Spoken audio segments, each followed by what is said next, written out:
So this next stage is the growth stage.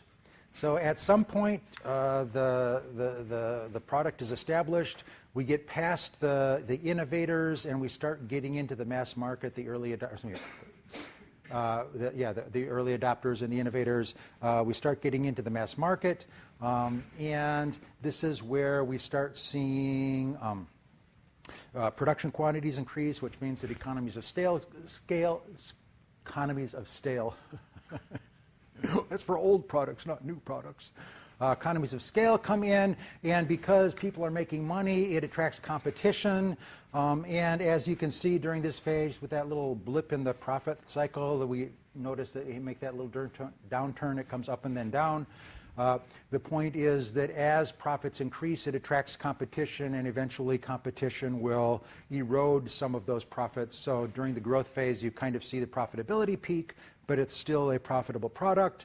And in this stage, we see lots of new entrants coming into the market. So the strategy during the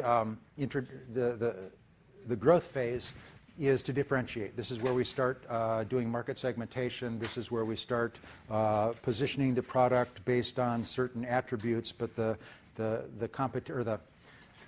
promotion for the product is one product versus another rather than just primary demand.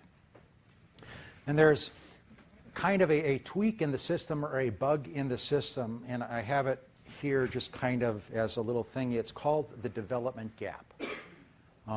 And we had talked before about how many new products fail. One of the places that new products fail is in trying to make the transition from the introductory phase to the mass market.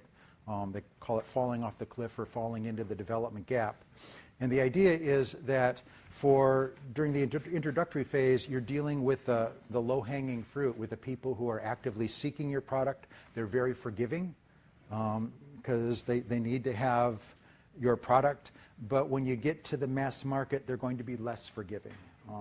If it doesn't work well, they're not going to take it. So we had, for example, I forget which version of the iPhone came out.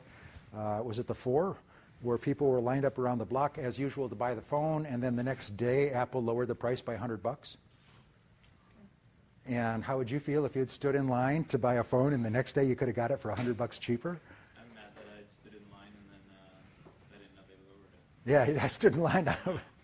But again, the people who are standing in line will forgive them for that, but not in the majority phase. So just recognizing that not every product goes through the product life cycle, but many of them just fall off the cliff after the introductory phase because they're not ready for prime time. They're not ready for the big market.